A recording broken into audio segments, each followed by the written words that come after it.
प्यारे बुज़ुर्गों, माताओं, भाई और बहनों, जब भी हमें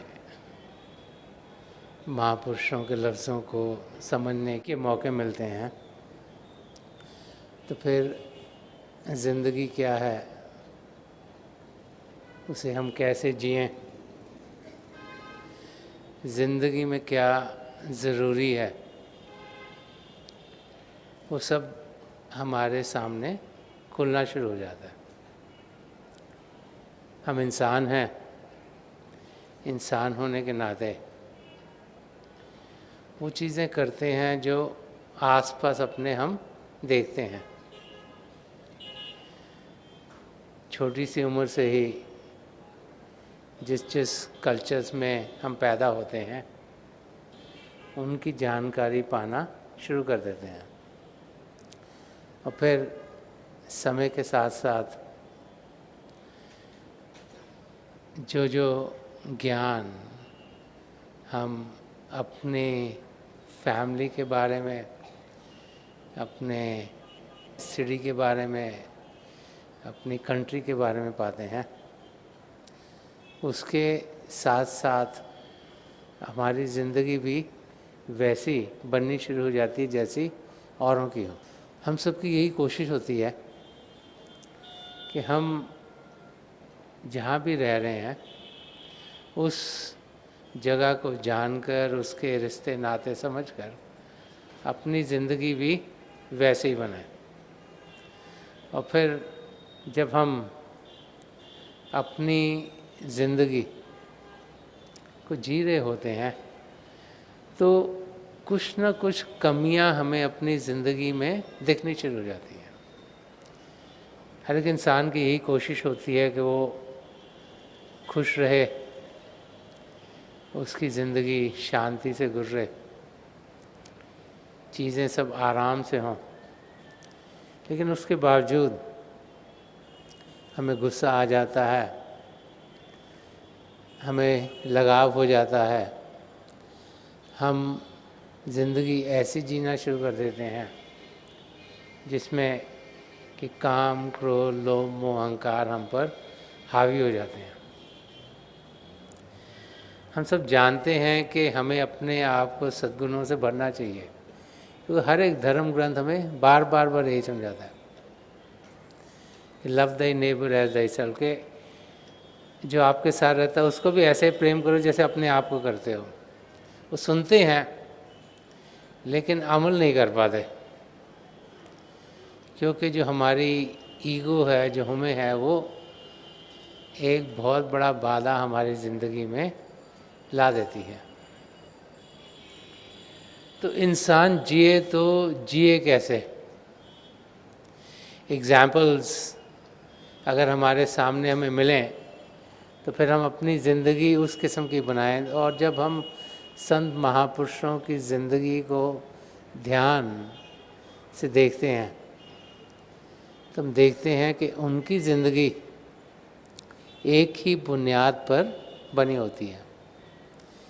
चाहे वो हज़ारों साल पहले आए हों, चाहे एक धर्म में आए हों या दूसरे धर्म में आए हों, हर एक महापुरुष की ज़िंदगी प्रेम, प्यार और वफा, फेथफुलनेस के ऊपर बेस्ड है। प्रेम जो कि हम इंसान सोचते हैं कि हमारी ज़िंदगी में हमें मिलता है, माँ का बच्चों से प्यार, पति पत्नी के अंदर प्यार, भाई बहन के अंदर प्यार, दोस्त मित्रों के अंदर प्यार, प्रेम के अलग अलग पहलुओं का अनुभव हम लोग करते हैं, शारीरिक रूप पर और फिर इमोशनल लेवल पर भी। वफा, जो वफादारी है, वो भी इंसान बाहरी रूप में उसे देखता है। वफादारी अपने आप के साथ, वफादारी अपनी फैमिली के साथ, वफादारी अपनी सिटी और कौम के साथ, वफादारी अपने देश के साथ। लेकिन सही किस्म का प्रेम हमने कौन सा पाना है और वफा हमारी कहाँ होनी चाहिए, वो महापुरुष हमें बार बार बार समझाते हैं कि अगर उस किस्म की ज़िंदगी होगी तो फिर हम अपनी ज़िंदगी ऐसे जिएंगे कि हम अपनी मंजिल तक पहुंच जाएं।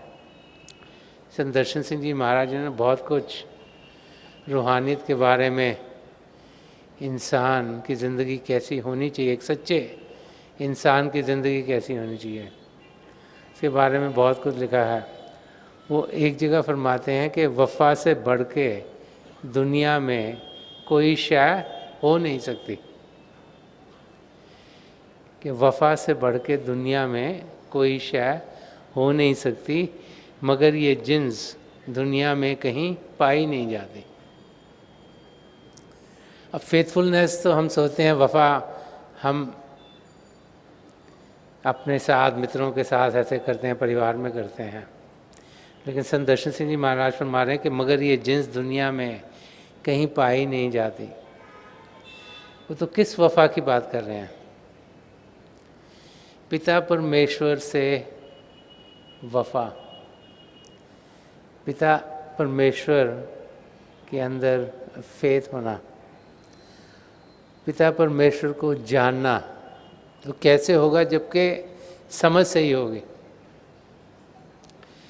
अब पिता परमेश्वर से वफ़ा है क्या? कि जिस कार्य से उन्होंने हमें इस धरती पर भेजा है वो हम कार्य पूरा करें। जो रिस्पॉन्सिबिलिटी हमें दी गई है उसको हम सही तरीके से निभाएं। और काम क्या है जो प्रभु ने हमें यहाँ करने के लिए भेजा है?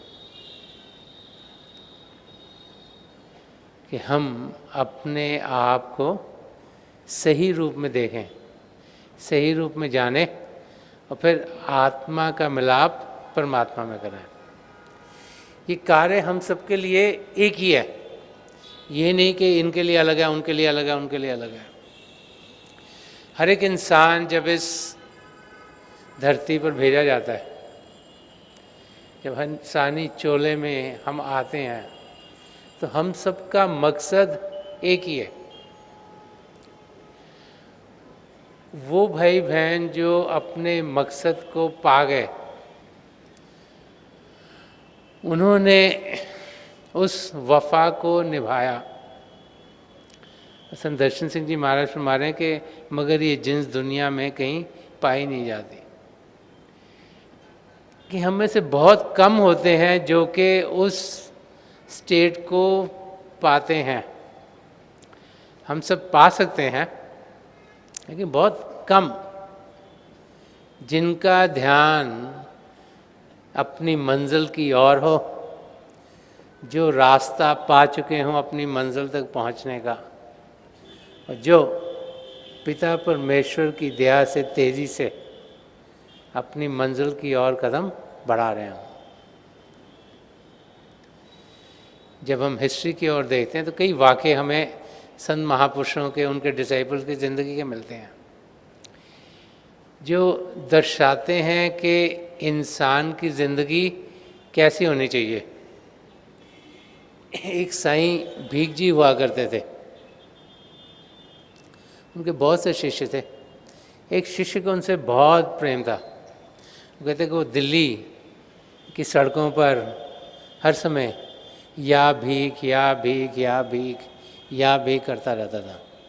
महाराजा अकबर का वो ज़माना था, तो मौलवी जी जब इधर से देखते थे कि कौन इंसान है या भीख कर रहा है, तो उसको पूछा कि तेरा रसूल कौन है? तो उसने कहा या भीख। तो पूछा तेरा खुदा कौन है? उसने कहा या भीख।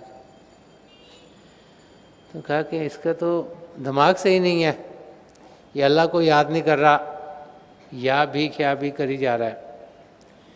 और जो भी उस समय के रिस्पॉन्सिबल सिचुएशन में लोग होंगे, उनकी बैठक हुई, उन्होंने फतवा निकाला कि भाई इसकी मौत होनी चाहिए।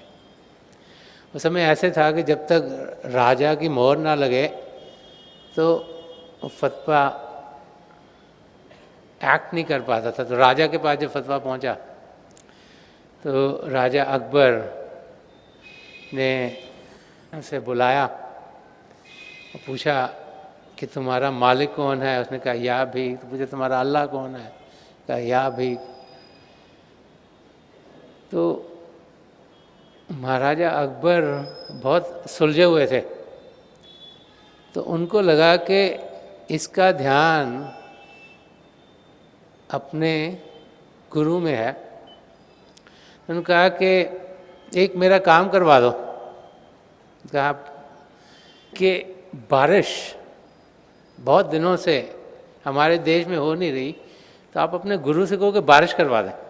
तो उसने कहा ठीक है, मैं परसों इबादत करूँगा।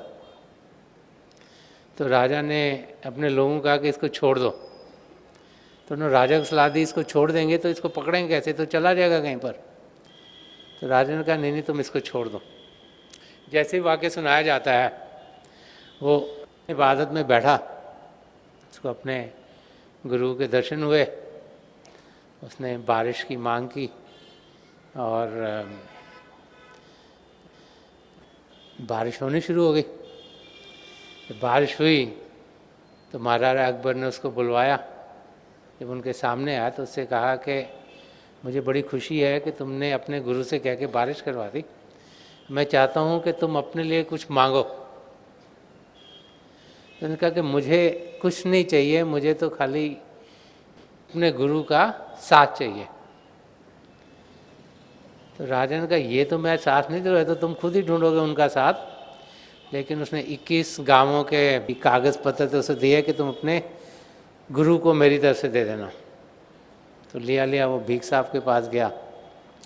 जहाँ पहुँचा उसने अपनी तरफ से उन्हें प्रणाम किया। तो भीख साहब ने कहा कि तू जब इबादत पर बैठा था तो उस समय तू मुझसे जो मांगता तुझे मिल जाता। तो अगर तू चाहता कि मैं तुझे सुल्तान बना दूँ, तू चाहता मैं तुझे कहीं का राजा बना दूँ, चाहता तुझे वली बनाता, तूने बन जाना था। क्योंकि मैं अपने गुरु की दरगाह में था और मेरा गुरु पिता परमेश्वर की दरगाह में था। तो उस समय तू जो मांगता तुझे मिलता। तो तूने बारिश मांगी, तो उसने कहा कि मुझे आपके सिवाय और कुछ चाहिए नहीं। तो राजा ने बारिश मांगी, इस करके मैंने आपसे बारिश मांग ली। लेकिन मुझे अपने लिए कुछ भी नहीं चाहिए, मुझे आप ही का साथ चाहिए।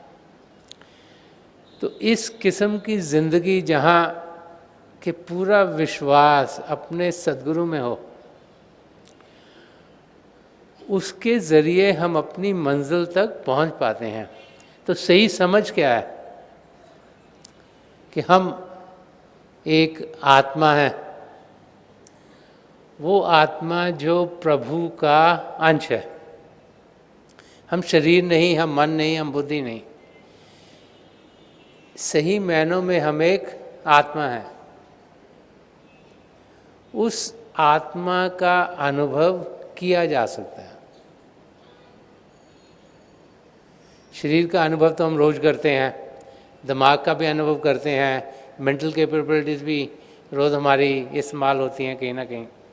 इमोशनल भी जितने हमारा अंदर से जैसे भी रिलेशनशिप है, उनको भी हम रोज़ हर किसी न किसी इंटरैक्शन में उनको देखते हैं कि वो कुछ ना कुछ काम कर रही हैं। लेकिन आत्मा क्या है, उसका अनुभव कैसे करें?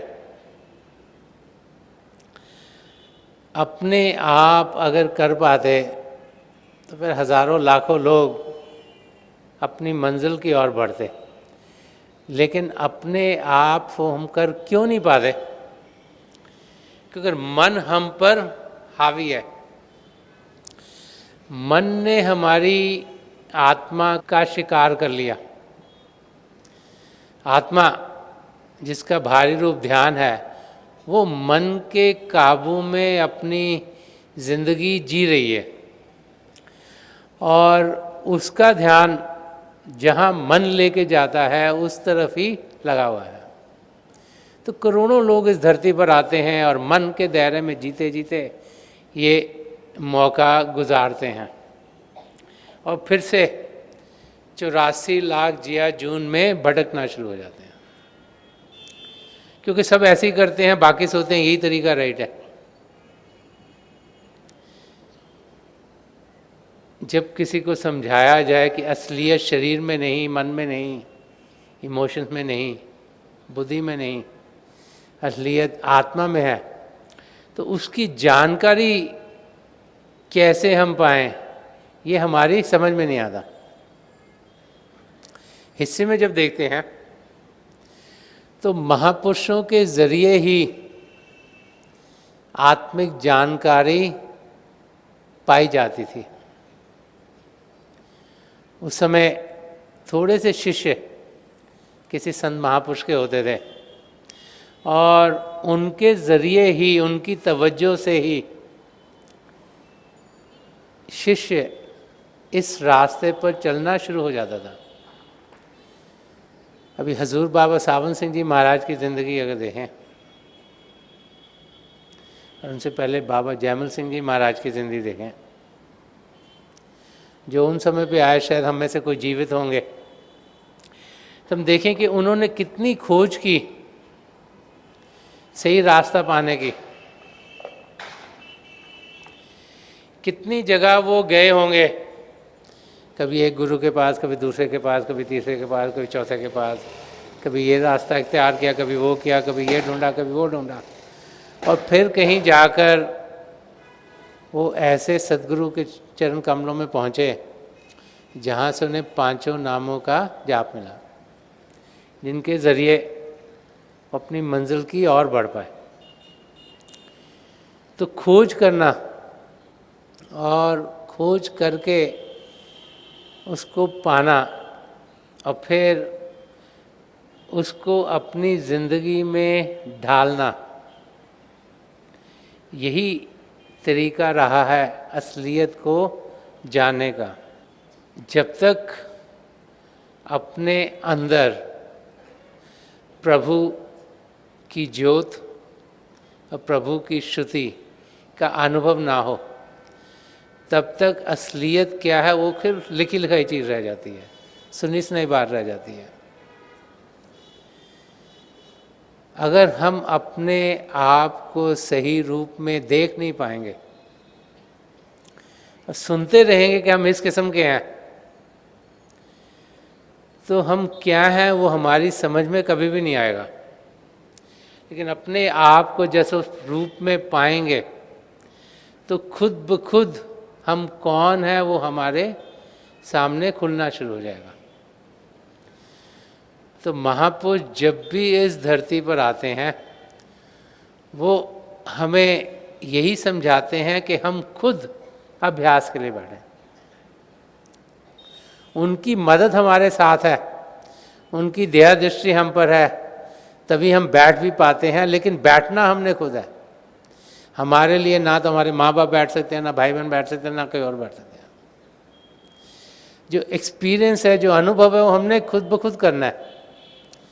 और जब हम बैठते हैं तो फिर हमारे सद्गुरु की मदद हमें मिलती है, ताकि हम मन जिसने कि हमारी रूह को, हमारी आत्मा को बंदी बना लिया है, उसके दायरे से बाहर निकलना है। जुनू वो अवस्था है जो सदा सदा की खुशी की, सदा सदा के आनंद की, जिसे ब्लिसफुल स्टेट कहा जाता है, जहाँ वे विर ऑब्लिवियस टू एवरीथिंग एल्स, जहाँ और किसी चीज़ का हमें ध्यान नहीं रहता, जहाँ ध्यान सिर्फ एक पिता परमेश्वर की ओर है या अपने सद्गुरु की ओर है, उसके सिवाय और कहीं ध्यान हमारा जाता नहीं। तो फरमा रहे हैं कि जहाँ को मेरा जुनून है, कि वो अवस्था जो खुशी की है, जो आनंद की है, अगर जहाँ को वैसी स्टेट मिल जाए जो मेरे अंदर है। अब उन्होंने वो स्टेट कहाँ से पाई? अपने सदगुरु हजूर बाबा सावन सिंह जी महाराज से, और फिर परम संत कृपाल सिंह जी महाराज से।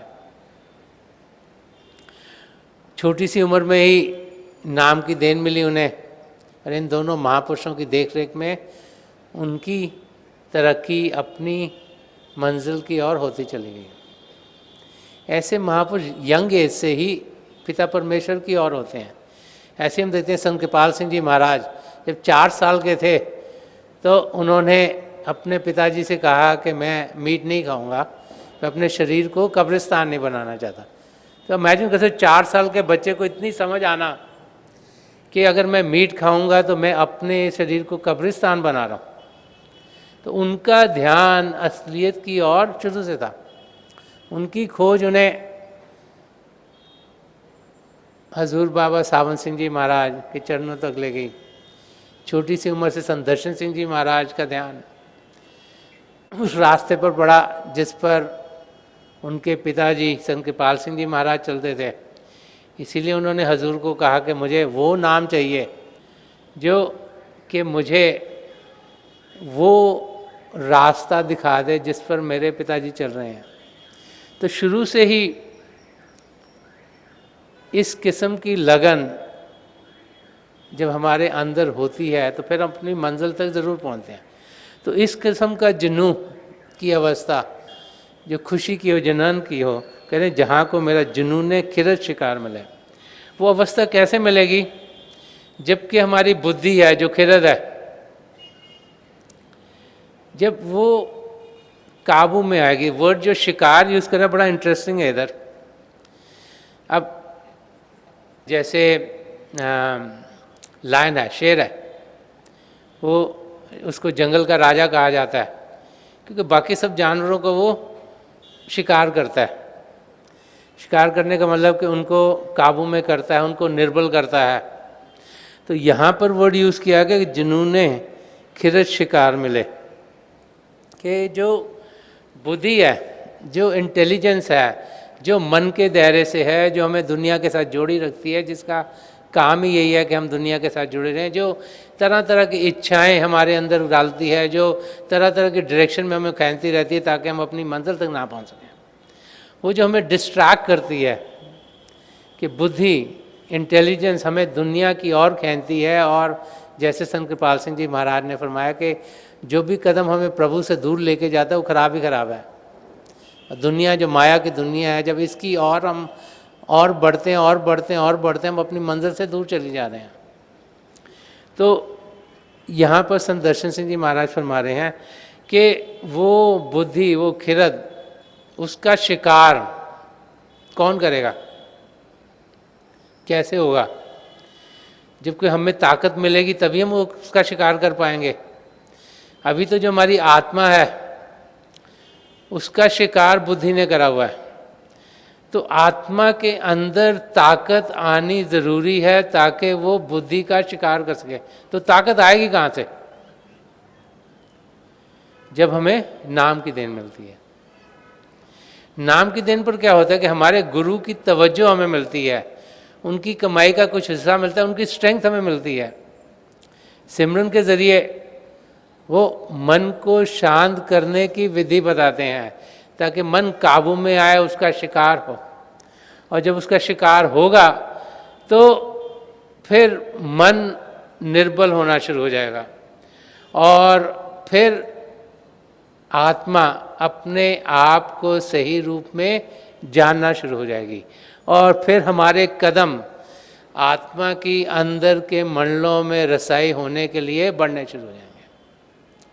तो ये अंडरस्टैंडिंग, ये राइट अंडरस्टैंडिंग महापुरुषों ने कई बार थोड़े से लफ्ज़ों में दी होती है, लेकिन वो लफ्ज़ कई बार हमारी समझ में नहीं आते।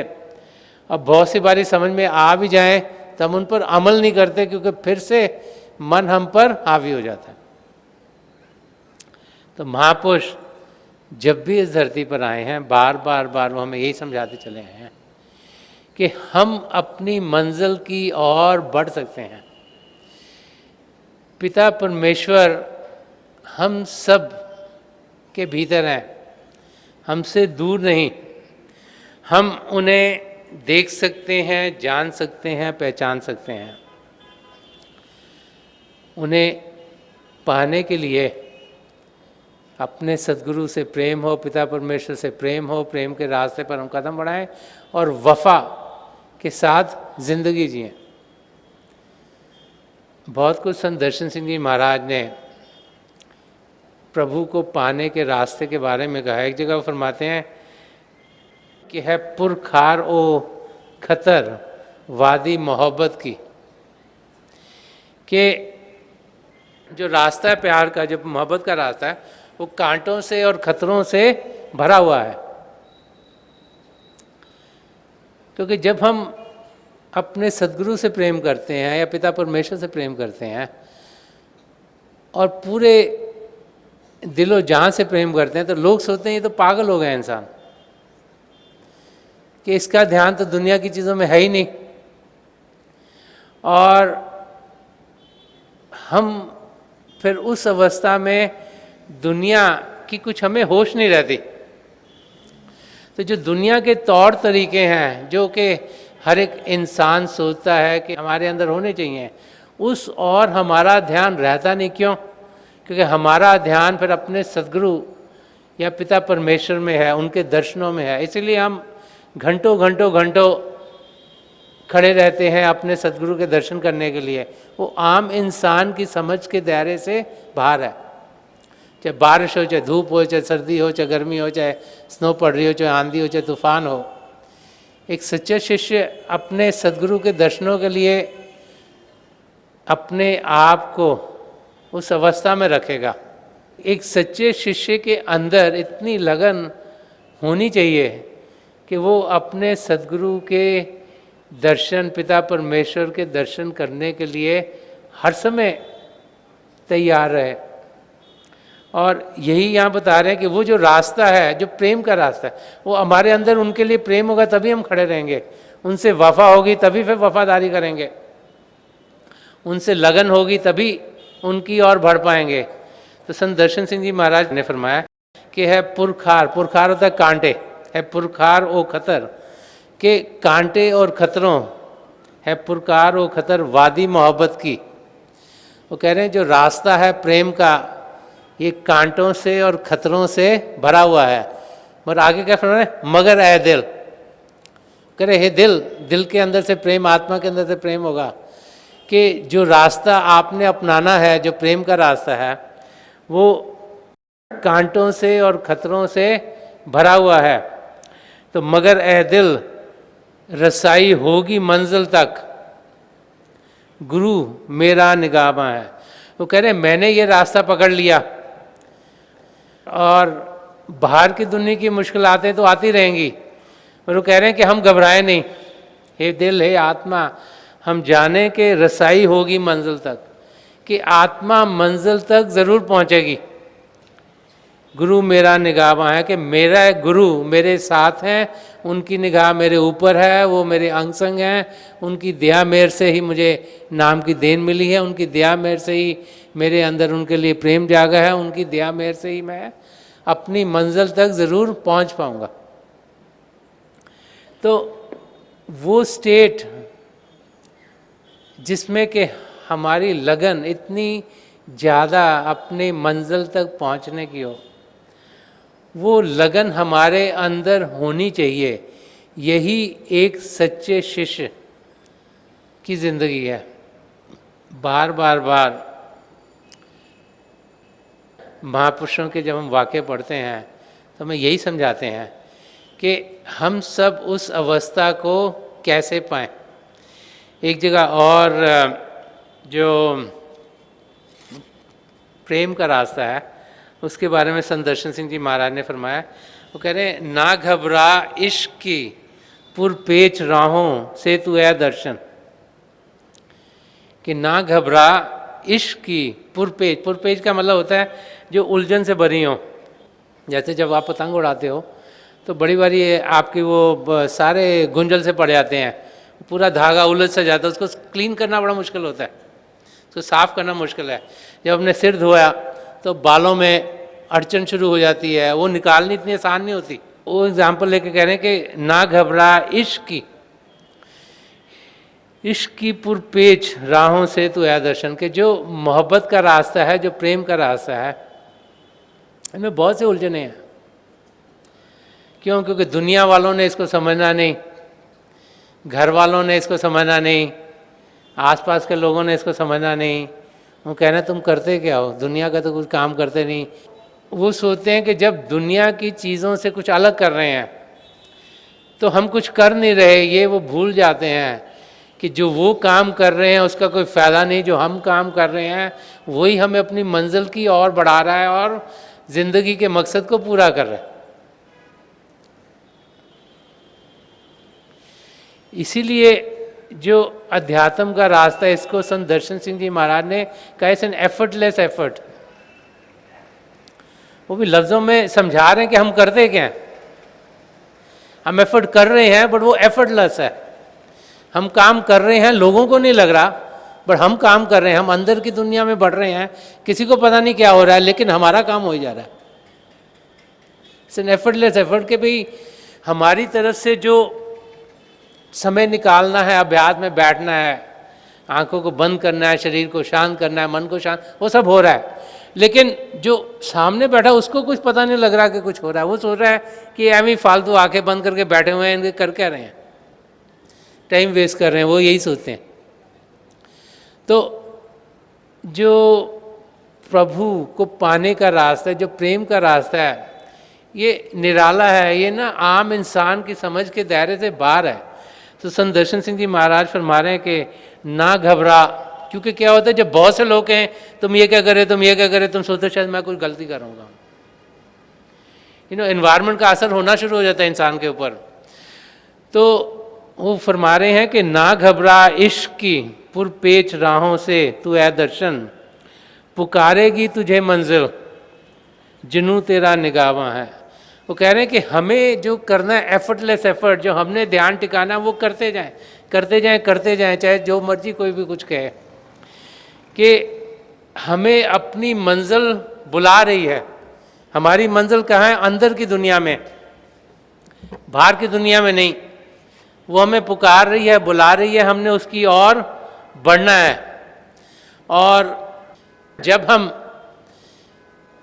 ध्यान से अभ्यास करेंगे तो हम देखेंगे कि अंधेरे में रोशनी फूटनी शुरू होगी।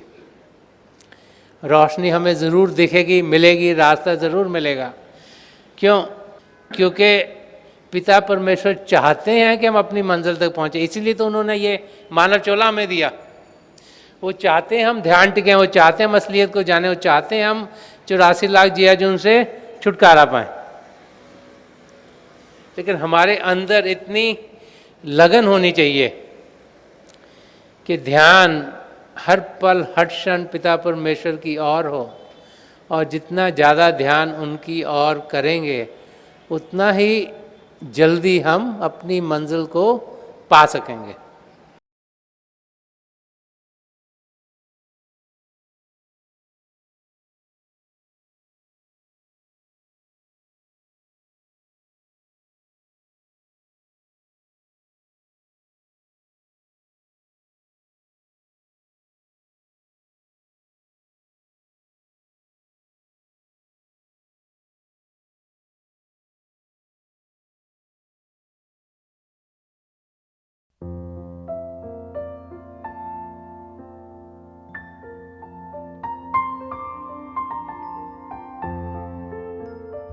तो थोड़ी देर के लिए हम सब अभ्यास के लिए बैठ जाएं।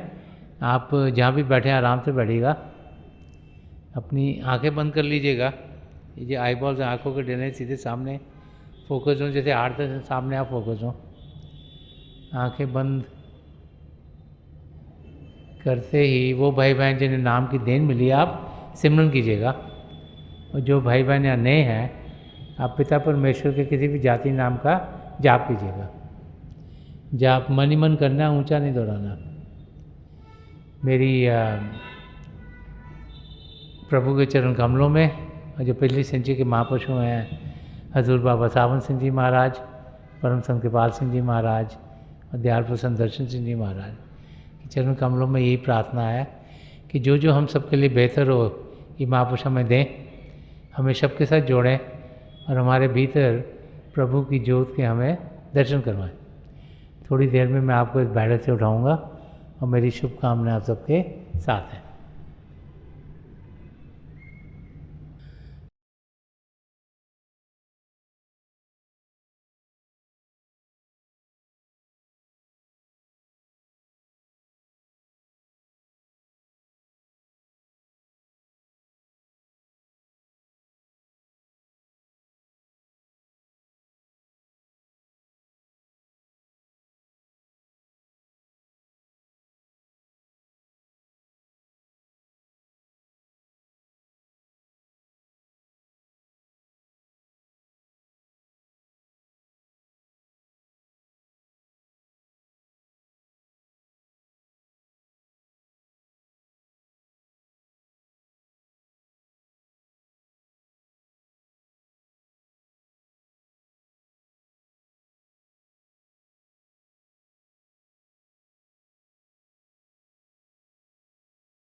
छोड़ दीजिए जी, प्लीज लीव ऑफ।